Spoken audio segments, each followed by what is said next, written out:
Então, o que é que vai ser hoje? Não sei, ainda estou um bocado indecisa. Apetecia-me algo doce. Já sei, pode ser aquele bolo. Pastel de nata, foi o que eu pedi naquele dia, quando tu entraste por magia no café. Pastel de nata, foi o sabor que eu provei. Tá ouvindo esse barulho? É folgado.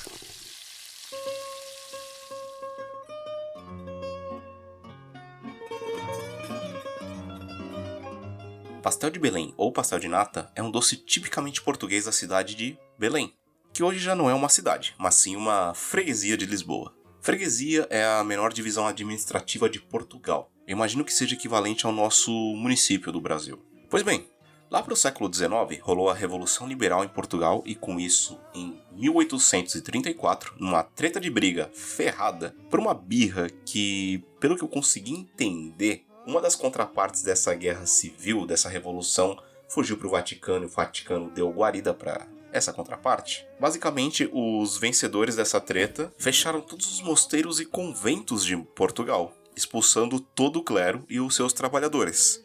E isso incluía o mosteiro dos Jerônimos, que ficava em Belém. E perto desse monastério havia uma refinaria de cana-de-açúcar colada a uma lojinha de produtos variados. Aí, como vocês sabem, o pessoal tem que se virar para comer o pão do dia a dia. Por isso, alguns dos monges colocaram nessa lojinha citada antes uma das receitas que eram feitas no monastério, chamados de pastéis de Belém. Um ponto histórico é que a clara de ovo era muito usada em Portugal para engomar os hábitos dos monges e freiras, então sobrava muita gema. E para eles não desperdiçarem, eles acabavam usando nas suas comidas, na doceria, e não é por um acaso que muitos doces portugueses são baseados em gema, tipo aquela receita do pudim do Abade que eu citei no programa 28 sobre pudim, que ela também tem gordura de toucinho na sua composição. Então, se você quiser, ouve lá o programa 28.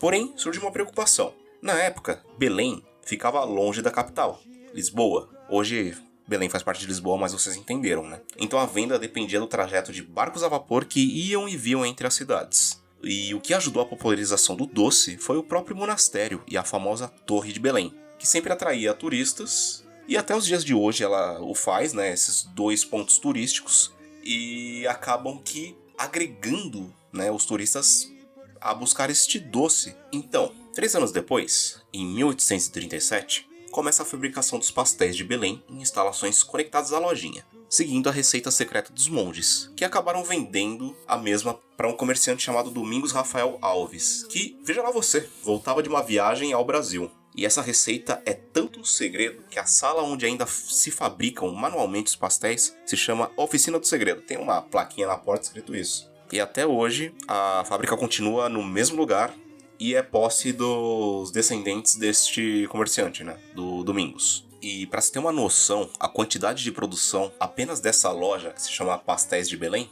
é de nada mais nada menos do que 20 mil pastéis por dia.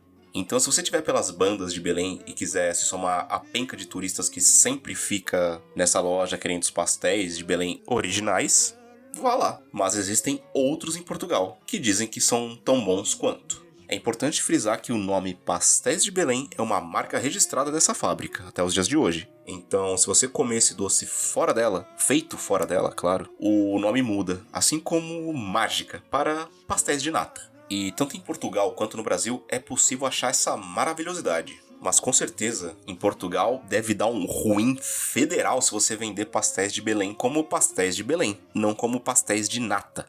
Ficou confuso, mas acho que você entendeu, né? Pastéis de Belém é a marca registrada. Assim que se você fizer, por exemplo, um queijo tipo catupiry e vendê-lo como catupiry. Catupiry é a marca registrada e vocês entenderam. Alguns critérios de um pastel de nata com excelência. O recheio não pode ser muito doce e tem que ter sabores equilibrados. A massa tem que ser quebradiça e pouco gordurosa. O pastel tem que ser bom, morno ou mesmo frio. Um dado curioso é que pastéis de Belém também são muito populares na China. Eles chegaram através de Macau, antiga colônia portuguesa, e por lá são chamados de dantá. Em tradução direta, pastel de ovo. Agora, a descrição do docinho para quem não conhece. No geral, eles têm uns 8 centímetros de diâmetro e são feitos nessas forminhas de empadinha, e consistem em uma tortinha de massa folhada, recheada com creme feito de leite e ovos, e algumas especiarias. São assados até dourarem bem, tanto o creme quanto as bordas da massa folhada. E às vezes se polvilha açúcar de confeiteiro e canela por cima. Assim que é perfeito para acompanhar um bom café, né? Um dos segredos do pastel de Belém é abrir a massa folhada, depois enrolar ela inteira e ir cortando pedaços dela, seções dessa massa enrolada. Aí você coloca com essa parte essa parte enrolada para cima na forminha de empada e você vai amassando com os polegares até ela preencher todas as laterais da forma. Na internet rola algumas receitinhas, então eu não vou passar nenhuma porque eu ainda não fiz. Mas muitas me parecem até simples de se fazer. Claro, se você não fizer a massa folhada por si só. Eu recomendo você comprar, porque fazer massa folhada é um saco. Demora pra caramba. Isso me faz acreditar que o segredo dessa receita, de fato, são os mínimos detalhes. Como você ter bons ingredientes, né? Bons ovos, um bom leite, uma boa massa folhada, uma temperatura certa de forno. Tudo está nesses pequenos detalhes, me parece. Então, se você quiser, aventure-se a fazer um.